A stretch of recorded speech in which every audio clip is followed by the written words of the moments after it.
बुखारी के अल्फाज पर गौर करो। अल्लाह के नबी ने फरमा दिया, अल्लाह तुम्हारे जिस्मों की तरफ नहीं देखता, अल्लाह तुम्हारी शक्लों की तरफ नहीं देखता। तुम्हारे जिस्म की तरफ नहीं देखता, कितने बड़े बॉडी बिल्डर हो, खली की तरह बॉडी है कि नहीं, सलमान खान की तरह बॉडी है कि नहीं। वला इला सुवरिकुम, तुम्हारी शक्लों की तरफ भी नहीं देखता कि तुम कितने खूबसूरत हो, कितने स्मार्ट हो, कितने हैंडसम हो। अल्लाह तुम्हारी शक्लों की तरफ भी नहीं देखता, उसको नहीं मतलब तुम्हारी बॉडी कैसी, तुम्हारी शक्लें कैसी। वलाकिन यंजुरु इला कुलूबिकुम, अल्लाह तुम्हारे दिलों की तरफ देखता है कि तुम्हारे दिल कैसे हैं।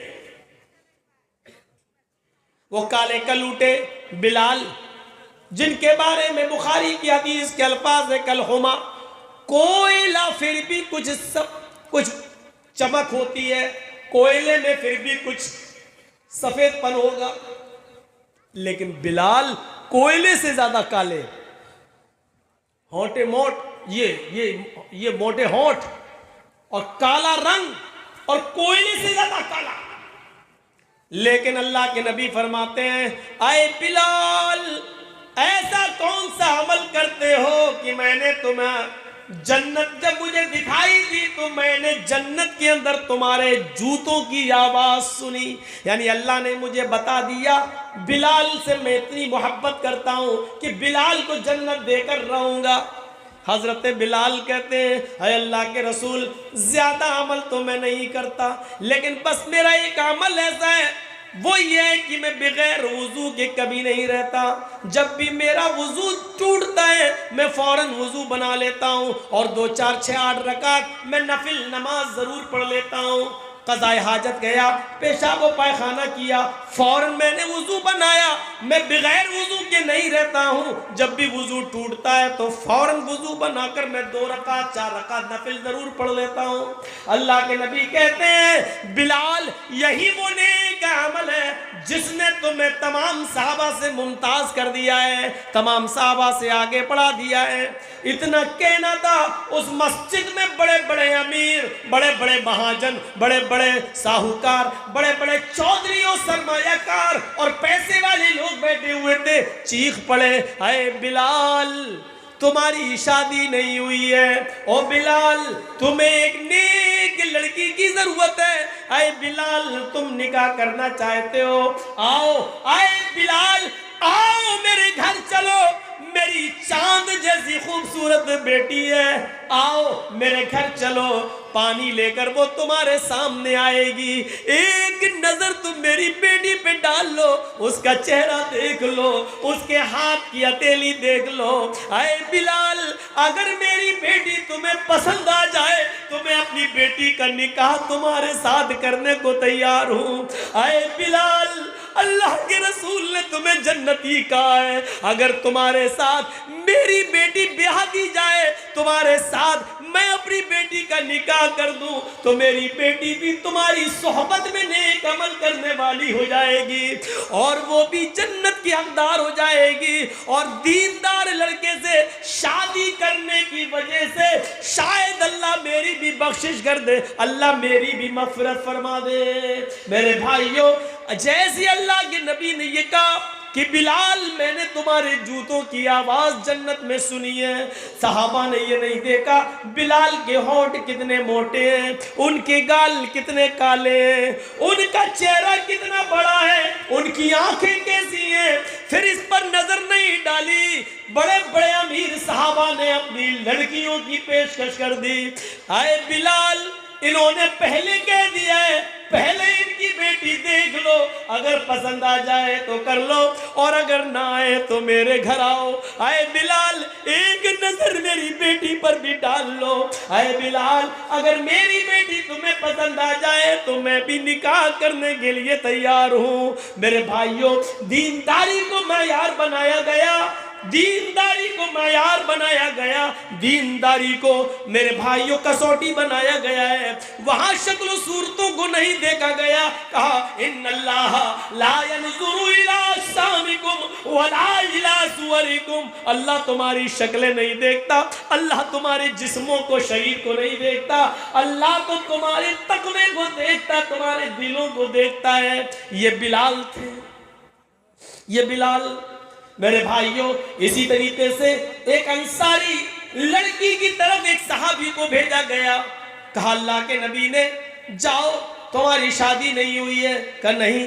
तुम फला फला घर पे जाओ, वहां एक अंसारी की लड़की रहती है, एक नजर उसको देख लो और उसके घर वालों से कह देना कि अल्लाह के रसूल सल्लल्लाहु अलैहि वसल्लम ने तुम्हें अपनी बेटी का निकाह मेरे साथ करने के लिए कहा है, जाओ तुम्हारा निकाह हो जाएगा। ये आदमी जाते हैं, ये सहाबी रसूल जाते हैं, दरवाजे को दस्तक देते हैं। घर के अंदर कोई मर्द नहीं है, वही लड़की जिसको देखने के लिए भेजा गया है घर में अकेली है, दरवाजे की ओर से सवाल करती है, तुम तो मोबाइल चलाने में शर्माती नहीं हो, तुम तो मैसेंजर और व्हाट्सएप चलाने में शर्म हया नहीं महसूस करती हो, तुम तो फेसबुक चला रही हो, तुम तो रास्तों में मोबाइल पर बात करती हुई चली जाना, तुम्हारे लिए कोई शर्म हया की बात ना रही। वो औरत थी, लड़की थी, नबी अकरम ने उसको देखने के लिए भेजा था। सहाबी रसूल उसी के घर को, दरवाजे को दस्तक देते हैं। अंदर से आवाज आती है, कौन? इन्होंने अपना नाम बताया। मैं कहने लगे, अंदर से आवाज आती है, मेरे अब्बू नहीं है, मेरी अम्मी नहीं है, मैं घर में अकेली हूं, इसलिए मैं तुम्हें अंदर आने की इजाजत नहीं दे सकती। लेकिन ये तो बताओ तुम्हें आना कैसे हुआ, किस मकसद से आए हो? कहने लगे, ये सहाबी रसूल, अल्लाह के नबी सल्लल्लाहु अलैहि वसल्लम ने तुम्हारे बाप के पास मुझे ये पैगाम देकर भेजा है कि उनकी एक बेटी है। कहा मैं ही उनकी बेटी हूं। कहा मुझे अल्लाह के नबी ने इसलिए भेजा है कि मैं उनकी बेटी को एक नजर देख लूं, और इसलिए भेजा है कि मैं तुम्हारे बाप से ये कहूं कि अल्लाह के रसूल ने तुम्हें अपनी बेटी का निकाह मेरे साथ करने का हुक्म दिया है। उस बेटी ने, घर के अंदर से आवाज आती है, तुम्हें कसम है उस रब की इज्जत और जलाल की जिसके हाथ में मेरी जान है और तुम्हारी जान है, अगर तुम्हें जनाब मोहम्मद रसूलुल्लाह ने हुक्म देकर भेजा है और ये कहा है कि इस घर में एक लड़की है उसको देख लो, तो मैं अपने घर के दरवाजे खोल देती हूँ और दरवाजे पर खड़ी होकर सिर्फ अपनी शक्ल तुम्हें दिखा देती हूँ। तुम एक नजर मुझे देख लो और फिर जो काम तुम्हें मेरे बाप से कहना है, नबी का फरमान सुनाना है, वो सुना देना, मैं दरवाजा बंद कर दूंगी।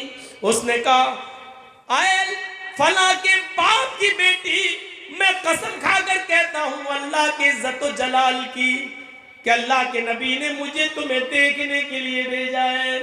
उसने दरवाजा खोल दिया, नीचे निगाह कर ली, एक नजर देखने के लिए उसने अपना चेहरा उठा लिया, क्योंकि लड़की भी एक नजर लड़के को देख सकती है।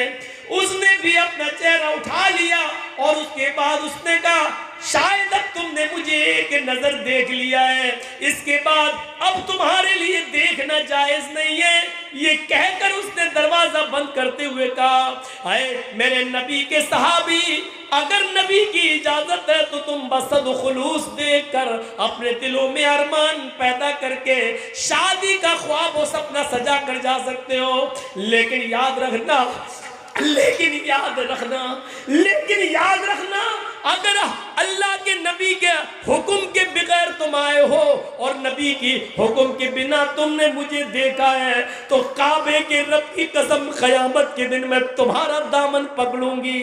यहाँ तुमने मुझे देखा है, इसका हिसाब किताब कल मैं क़यामत के दिन तुमसे लूंगी। ये कहकर उसने अपना दरवाजा बंद कर दिया। मेरे प्यारे साथियों, कल तक नबी के हुक्म के बाद वो अपना दरवाजा खोलकर सिर्फ अपना चेहरा दिखाकर दरवाजा बंद कर देती थी और जाते जाते ये कह देती थी कि अगर ये नबी का हुक्म नहीं और तुमने कोई प्लानिंग करके मुझे देखने की कोशिश की तो इसका फैसला कल कयामत के दिन होगा। मेरी बहनों, आज इस जमाने में कौन सी उम्मीदें तुमसे लगाई जाए, आज क्या कहा जाए, आज के दौर में कौन है जो ये कह सके कि अगर तुम्हें अल्लाह के रसूल के हुक्म से देख रहे हो तो ठीक, वरना ऐसे देख रहे हो तो कयामत के दिन हमारा हिसाब व किताब तुमसे कयामत के दिन होगा। क्या ये जबान है तुम्हारे पास कहने की? नहीं है। तुम तो एक ऑर्डर पर व्हाट्सएप पर अपना फोटो भेज देती हो। तुम तो मिलने के लिए एग्जीबिशन, नुमाइश, यहाँ तक के जलसों के अंदर भी छुप छुपा कर मिलने के बातें मोबाइलों पे कर लेती हो। मेरी बहनों, कयामत के दिन हम क्या जवाब देंगे? क्या हमें मरना नहीं है? क्या हमें अल्लाह के सामने नहीं आना है? क्या हिसाब व किताब हमें नहीं देना है? क्या जिंदगी भर हमें इसी दुनिया में रहना है? क्या हमने ये सोच रखा है? हम गौर तो करें, क्या हम इस दुनिया में हमेशा हमेश के लिए आए हैं? हम अपना हिसाब व किताब के खुद जिम्मेदार हैं। कयामत के दिन हर इंसान को अपना अपना हिसाब व किताब देना होगा। ला तज़िरु वाज़िरतु विज़रा उख़रा, कयामत के दिन कोई दूसरे का बोझ नहीं उठाएगा, सब अपना अपना बोझ उठाएंगे। इस जुमले पर गौर करो। अगर अल्लाह के रसूल की इजाजत है तो ठीक, वरना याद रखना मेरी शक्ल, मेरा चेहरा, मेरी आंख, मेरे होंठ, मेरे गाल, मेरी पेशानी, मेरे सर के बाल तुम्हारे लिए देखना हराम है और कयामत के दिन मैं तुमसे इसका हिसाब लूंगी, तुम्हारा गरीबान पकड़ूंगी। मेरे भाइयों, अपने होने वाले शौहर के सामने, जिसके लिए तुम हलाल होने जा रही हो और जिसके लिए पूरी जिंदगी तुम उसकी जिंदगी बनने जा रही हो, शादी से पहले उसको भी एक नज़र के बाद दोबारा देखना जायज़ नहीं है। तो औरों के सामने हमारा आना जाना, बैठना, बात करना, गप्पे शप्पे करना और वादे करना और होटलों में बैठ के चाय पीना, ये कहाँ से जायज़ हो जाएगा? इतनी सी अक्ल अगर हमें आ जाए तो हम जिसके साथ मेरा रिश्ता हो रहा है और जिसको मैं एक नजर देखने जा रहा हूं कि ये मेरी बीवी बनेगी जिंदगी भर के लिए, उस लड़की के लिए भी जायज नहीं है कि एक नजर मुझे देखने के बाद और मैं उसको एक नजर देखने के बाद फिर शादी तक उसको देखूं। जब दोबारा उसको देखने की इजाजत नहीं है, उसको जो मेरी बीवी बनने जा रही है, उसको जो मेरा शौहर बनने जा रहा है, तो फिर गैरों के सामने आने की इजाजत कैसे हो सकती है? इतनी सी बात अगर हम समझ लें तो सब मामला। अल्लाह शक्ल और सूरतों को नहीं देखता। याद है आपको, वो जंगल में जा रहा था, अपना घर का असासा और सामान लाद कर ऊंट पर, घर खाली कर दिया, जा रहा, दूसरी जगह शिफ्ट होना है, जंगल से गुजर रहा था, थक गया बेचारा। देखिए, थक गया बेचारा, और थक गया तो सोचने लगा कि ये दरख्त, ये पेड़ आ गया, ट्री, इस पेड़ के नीचे थोड़ा सा मैं आराम कर लूं। दो दरख्त थे थोड़ी थोड़ी दूरी पर, उसने ऊंट से उतरकर रस्सी से बांध दिया दरख्त से ऊंट को बिठा दिया, ऊंट पर सामान लदा हुआ है। और इधर आकर, अरब के लोग बड़े सीधे साधे होते थे, ऐसे पगड़ी उतारी, गमछा पगड़ी वगड़ी बांधे रहते थे, अमामा ऐसे उतारा सर से और उसको बिछाया और लेट गए। बादिया नशीन लोग थे, जंगलों में जिंदगी गुजारने वाले, भेड़ बकरियां चराने वाली कौम। तो वो लेट गया, थका हुआ था, सो गया। अचानक आंख खुल गई। हम लोग भी जब ट्रेनों में सफ़र करते हैं ना, तो रात में कभी आंख खुल जाए तो सबसे पहले देखते हैं अटैची है कि नहीं, कोई ले तो नहीं गया। कभी कभी जूता भी देखना पड़ता है, क्योंकि चोरों को तो जूते से भी मतलब नहीं है। 100 का ना सही 10 का बिकेगा, 10 ही काफ़ी हमारे लिए, कम से कम एक सिगरेट तो आ जाएगी। तो बार बार देखना पड़ता है। आंख खुली तो सबसे पहले सामान की तरफ, ऐसे ही इसकी आंख खुली तो ऊंट को देखा ऊंट गायब, देखा तो ऊंट गायब। और सोचो कितनी तकलीफ हुई होगी।